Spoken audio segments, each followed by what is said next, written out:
شروع اللہ کا نام لے کر جو بڑا مہربان نہایت رحم والا ہے۔ کاف ہا یا عین صاد، یہ تمہارے پروردگار کی مہربانی کا بیان ہے جو اس نے اپنے بندے زکریا پر کی تھی جب انہوں نے اپنے پروردگار کو دبی آواز سے پکارا اور کہا کہ اے میرے پروردگار، میری ہڈیاں بڑھاپے کے سبب کمزور ہو گئی ہیں اور سر سفید بالوں کی وجہ سے چمکنے لگا ہے، اور اے میرے پروردگار، میں تجھ سے مانگ کر کبھی محروم نہیں رہا، اور میں اپنے بعد اپنے بھائی بندوں سے ڈرتا ہوں، اور میری بیوی بانجھ ہے، پھر بھی مجھے اپنے پاس سے ایک وارث عطا فرما جو میری اور اولاد یعقوب کی میراث کا مالک ہو، اور اے میرے پروردگار اس کو خوش اخلاق بنائیو۔ فرمایا اے زکریا، ہم تم کو ایک لڑکے کی بشارت دیتے ہیں جس کا نام یحییٰ ہوگا، اس سے پہلے ہم نے اس نام کا کوئی شخص پیدا نہیں کیا۔ انہوں نے کہا کہ پروردگار، میرے ہاں کس طرح لڑکا ہوگا جبکہ میری بیوی بانجھ ہے اور میں بڑھاپے کی اس حالت کو پہنچ گیا کہ سوکھ گیا ہوں۔ حکم ہوا کہ اسی طرح ہوگا، تمہارے پروردگار نے فرمایا ہے کہ مجھے یہ آسان ہے، اور میں پہلے تم کو بھی تو پیدا کر چکا ہوں اور تم کچھ چیز نہ تھے۔ کہا کہ پروردگار میرے لیے کوئی نشانی مقرر فرما۔ فرمایا نشانی یہ ہے کہ تم صحیح و سالم ہوتے ہوئے 3 رات دن لوگوں سے بات نہ کر سکو گے۔ پھر وہ عبادت کے حجرے سے نکل کر اپنی قوم کے پاس آئے تو ان سے اشارے سے کہا کہ صبح و شام تسبیح کرتے رہو۔ فرمایا اے یحییٰ، ہماری کتاب کو مضبوطی سے تھامے رہو، اور ہم نے ان کو لڑکپن ہی میں دانائی عطا فرمائی تھی اور اپنے پاس سے شفقت اور پاکیزگی دی تھی، اور وہ پرہیزگار تھے اور وہ اپنے ماں باپ کے ساتھ نیکی کرنے والے تھے اور سرکش اور نافرمان نہیں تھے۔ اور جس دن وہ پیدا ہوئے اور جس دن وفات پائیں گے اور جس دن زندہ کر کے اٹھائے جائیں گے ان پر سلام ہے۔ اور کتاب یعنی قرآن میں مریم کا بھی تذکرہ کرو، جب وہ اپنے لوگوں سے الگ ہو کر مکان کے مشرقی حصے میں چلی گئیں، پھر انہوں نے ان کی طرف سے پردہ کر لیا تو ہم نے ان کی طرف اپنا فرشتہ بھیجا، سو وہ ان کے سامنے ایک خوبصورت مرد کی صورت میں آیا۔ مریم بولی کہ اگر تم پرہیزگار ہو تو میں تم سے بچنے کے لیے رحمان کی پناہ لیتی ہوں۔ فرشتے نے کہا کہ میں تو تمہارے پروردگار کا بھیجا ہوا یعنی فرشتہ ہوں، اور اس لیے آیا ہوں کہ تمہیں پاکیزہ لڑکا بخشوں۔ مریم نے کہا کہ میرے ہاں لڑکا کیوں کر ہوگا جبکہ مجھے کسی مرد نے بطور شوہر چھوا تک نہیں اور میں بدکار بھی نہیں ہوں۔ فرشتے نے کہا کہ یوں ہی ہوگا، تمہارے پروردگار نے فرمایا کہ یہ مجھے آسان ہے اور میں اسے اسی طریق پر پیدا کروں گا تاکہ اس کو ہم لوگوں کے لیے اپنی طرف سے نشانی اور ذریعہ رحمت بنائیں، اور یہ کام مقرر ہو چکا ہے۔ چنانچہ وہ اس بچے کے ساتھ حاملہ ہو گئیں اور اسے لے کر ایک دور جگہ چلی گئیں۔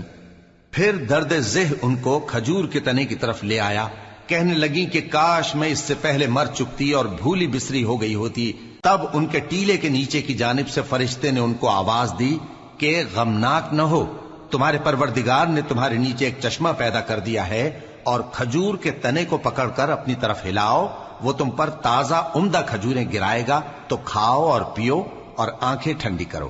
اگر تم کسی آدمی کو دیکھو تو کہنا کہ میں نے اللہ کے لیے روزے کی منت مانی، تو آج میں کسی آدمی سے ہرگز کلام نہیں کروں گی۔ پھر وہ اس بچے کو اٹھا کر اپنی برادری والوں کے پاس لے آئیں۔ وہ کہنے لگے کہ مریم یہ تو نے برا کام کیا، اے ہارون کی بہن، نہ تو تیرا باپ ہی برا آدمی تھا اور نہ تیری ماں ہی بدکار تھی۔ تو مریم نے اس بچے کی طرف اشارہ کیا۔ وہ بولے کہ ہم اس سے کہ گود کا بچہ ہے کیسے بات کریں؟ بچے نے کہا کہ میں اللہ کا بندہ ہوں، اس نے مجھے کتاب دی ہے اور نبی بنایا ہے، اور میں جہاں ہوں اور جس حال میں ہوں اس نے مجھے صاحب برکت بنایا ہے، اور جب تک زندہ ہوں مجھ کو نماز اور زکوٰۃ کا ارشاد فرمایا ہے، اور مجھے اپنی ماں کے ساتھ نیک سلوک کرنے والا بنایا ہے اور سرکش و بدبخت نہیں بنایا، اور جس دن میں پیدا ہوا اور جس دن مروں گا اور جس دن زندہ کر کے اٹھایا جاؤں گا مجھ پر سلام ہے۔ یہ مریم کے بیٹے عیسیٰ ہیں، اور یہ سچی بات ہے جس میں لوگ شک کرتے ہیں۔ اللہ کو شایع نہیں کہ کسی کو بیٹا بنائے، وہ پاک ہے، جب کسی چیز کا ارادہ کرتا ہے تو اس کو یہی کہتا ہے کہ ہو جا تو وہ ہو جاتی ہے۔ اور بے شک اللہ ہی میرا اور تمہارا پروردگار ہے، تو اسی کی عبادت کرو، یہی سیدھا رستہ ہے۔ پھر اہل کتاب کے فرقوں نے باہم اختلاف کیا، سو جو لوگ کافر ہوئے ہیں ان کو بڑے دن یعنی قیامت کے روز حاضر ہونے سے خرابی ہے۔ وہ جس دن ہمارے سامنے آئیں گے کیسے سننے والے اور کیسے دیکھنے والے ہوں گے، مگر ظالم آج کھلی گمراہی میں ہیں، اور ان کو حسرت و افسوس کے دن سے ڈرا دو جب بات فیصل کر دی جائے گی اور وہ غفلت میں پڑے ہوئے ہیں اور ایمان نہیں لاتے۔ ہم ہی زمین کے اور جو لوگ اس پر بستے ہیں ان کے وارث ہوں گے، اور ہماری ہی طرف ان کو لوٹنا ہوگا۔ اور کتاب میں ابراہیم کا ذکر کرو، بے شک وہ نہایت سچے تھے، پیغمبر تھے۔ جب انہوں نے اپنے باپ سے کہا کہ ابا، آپ ایسی چیزوں کو کیوں پوچھتے ہیں جو نہ سنیں اور نہ دیکھیں اور نہ آپ کے کچھ کام آ سکیں؟ ابا، مجھے ایسا علم ملا ہے جو آپ کو نہیں ملا، تو میرے ساتھ ہو جائیے، میں آپ کو سیدھی راہ پر لے چلوں گا۔ ابا، شیطان کی پوجا نہ کیجیے، بے شک شیطان اللہ کا نافرمان ہے۔ ابا، مجھے ڈر لگتا ہے کہ آپ کو اللہ کا عذاب آ پکڑے تو آپ شیطان کے ساتھی ہو جائیں۔ اس نے کہا کہ ابراہیم، کیا تو میرے معبودوں کے خلاف ہے؟ اگر تو باز نہ آئے گا تو میں تجھے سنسار کر دوں گا، اور تو ہمیشہ کے لیے مجھ سے دور ہو جا۔ ابراہیم نے سلام علیکم کہا اور کہا کہ میں آپ کے لیے اپنے پروردگار سے بخشش مانگوں گا، بے شک وہ مجھ پر نہایت مہربان ہے، اور میں آپ لوگوں سے اور جن کو آپ اللہ کے سوا پکارا کرتے ہیں ان سے کنارہ کرتا ہوں، اور اپنے پروردگار ہی کو پکاروں گا۔ امید ہے کہ میں اپنے پروردگار کو پکار کر محروم نہیں رہوں گا۔ اور جب ابراہیم ان لوگوں سے اور جن کی وہ اللہ کے سوا پرستش کرتے تھے الگ ہو گئے، تو ہم نے ان کو اسحاق اور اسحاق کو یعقوب بخشے، اور ہر ایک کو پیغمبر بنایا، اور ہم نے ان کو اپنی رحمت سے بہت سی چیزیں عنایت کی، اور ان کا ذکر جمیل بلند کیا۔ اور کتاب میں موسیٰ کا بھی ذکر کرو، بے شک وہ ہمارے برگزیدہ تھے اور رسول تھے، نبی تھے، اور ہم نے ان کو طور کی داہنی طرف سے پکارا اور باتیں کرنے کے لیے نزدیک بلایا، اور اپنی مہربانی سے ان کو ان کا بھائی ہارون پیغمبر بنا کر عطا کیا۔ اور کتاب میں اسماعیل کا بھی ذکر کرو، وہ وعدے کے سچے اور رسول تھے، نبی تھے، اور وہ اپنے گھر والوں کو نماز اور زکوٰۃ کا حکم کرتے تھے اور اپنے پروردگار کے ہاں پسندیدہ تھے۔ اور کتاب میں ادریس کا بھی ذکر کرو، وہ بھی نہایت سچے تھے، نبی تھے، اور ہم نے ان کو اونچی جگہ اٹھا لیا تھا۔ یہ وہ لوگ ہیں جن پر اللہ نے اپنے پیغمبروں میں سے فضل کیا، یعنی اولاد آدم میں سے، اور ان لوگوں میں سے جن کو ہم نے نوح کے ساتھ کشتی میں سوار کیا، اور ابراہیم اور یعقوب کی اولاد میں سے، اور ان لوگوں میں سے جن کو ہم نے ہدایت دی اور جنہیں برگزیدہ کیا۔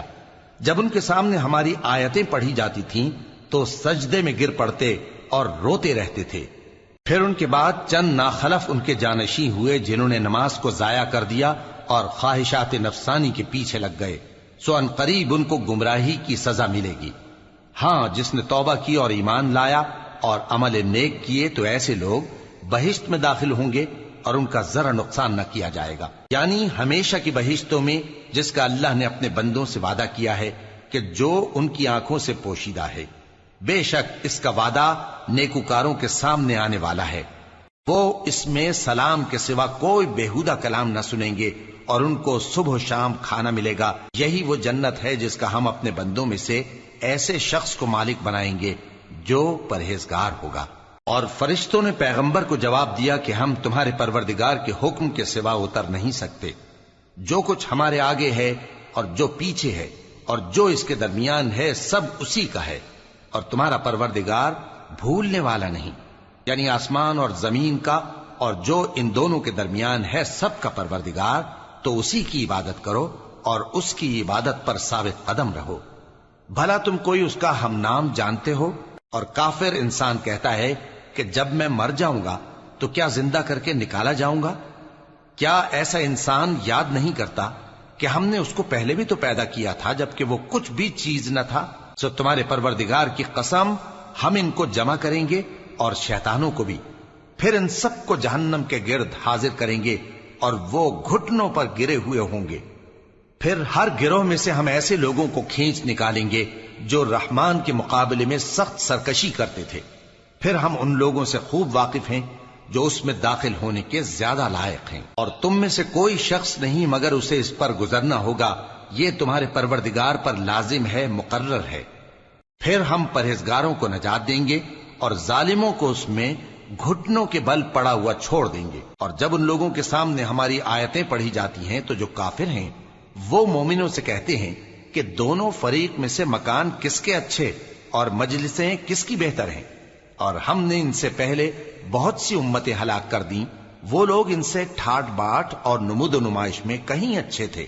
کہہ دو کہ جو شخص گمراہی میں پڑا ہوا ہے، رحمان اس کو آہستہ آہستہ مہلت دیا جاتا ہے، یہاں تک کہ جب اس چیز کو دیکھ لیں گے جس کا ان سے وعدہ کیا جاتا ہے، خواہ عذاب اور خواہ قیامت، تو اس وقت جان لیں گے کہ مکان کس کا برا ہے اور لشکر کس کا کمزور ہے۔ اور جو لوگ ہدایت یاب ہیں، اللہ ان کو زیادہ ہدایت دیتا ہے، اور نیکیاں جو باقی رہنے والی ہیں وہ تمہارے پروردگار کے ہاں صلے کے لحاظ سے خوب اور انجام کے اعتبار سے بہتر ہیں۔ بھلا تم نے اس شخص کو دیکھا جس نے ہماری آیتوں سے کفر کیا اور کہنے لگا کہ اگر میں اثر نو زندہ ہوا بھی تو یہی مال اور اولاد مجھے وہاں ملے گا؟ کیا اس نے غیب کی خبر پالی ہے یا اللہ کے یہاں سے عہد لے لیا ہے؟ ہرگز نہیں، یہ جو کچھ کہتا ہے ہم اس کو لکھتے جاتے اور اس کے لیے آہستہ آہستہ عذاب بڑھاتے جاتے ہیں، اور جو چیزیں یہ بتاتا ہے ان کے ہم وارث ہوں گے، اور یہ اکیلا ہمارے سامنے آئے گا۔ اور ان لوگوں نے اللہ کے سوا اور معبود بنا لیے ہیں تاکہ وہ ان کے لیے موجب عزت ہوں۔ ہرگز نہیں، وہ معبود ان کی پرستش سے انکار کریں گے اور ان کے دشمن و مخالف ہوں گے۔ کیا تم نے نہیں دیکھا کہ ہم نے شیطانوں کو کافروں پر چھوڑ رکھا ہے کہ وہ ان کو خوب اکساتے رہتے ہیں؟ تو تم ان پر عذاب کے لیے جلدی نہ کرو کہ ہم تو ان کے لیے دن شمار کر رہے ہیں۔ جس روز ہم پرہیزگاروں کو رحمان کے سامنے بطور مہمان جمع کریں گے اور گناہگاروں کو دوزخ کی طرف پیاسے ہانک لے جائیں گے، تو لوگ کسی کی سفارش کا اختیار نہ رکھیں گے مگر جس نے رحمان سے اقرار لے لیا ہو۔ اور کہتے ہیں کہ رحمان بیٹا رکھتا ہے۔ ایسا کہنے والوں، یہ تو تم بری بات زبان پر لاتے ہو۔ قریب ہے کہ اس جھوٹ سے آسمان پھٹ پڑے اور زمین شق ہو جائے اور پہاڑ پارا پارا ہو کر گر پڑیں کہ انہوں نے رحمان کے لیے بیٹا تجویز کیا، اور رحمان کو شایع نہیں کہ کسی کو بیٹا بنائے۔ ہر شخص جو آسمانوں اور زمین میں ہے رحمان کے روبرو بطور بندہ ہی آئے گا۔ اس نے ان سب کو اپنے علم سے گھیر رکھا اور ایک ایک کو شمار کر رکھا ہے، اور یہ سب قیامت کے دن اس کے سامنے اکیلے اکیلے حاضر ہوں گے۔ اور جو لوگ ایمان لائے اور عمل نیک کیے، رحمان ان کی محبت مخلوقات کے دل میں پیدا کر دے گا۔ اے پیغمبر صلی اللہ علیہ وآلہ وسلم، ہم نے یہ قرآن تمہاری زبان میں آسان بنا کر نازل کیا ہے تاکہ تم اس سے پرہیزگاروں کو خوشخبری پہنچا دو اور جھگڑالوؤں کو ڈر سنا دو۔ اور ہم نے ان سے پہلے بہت سے گروہوں کو ہلاک کر دیا ہے۔ بھلا تم ان میں سے کسی کو دیکھتے ہو یا کہیں ان کی بھنک سنتے ہو؟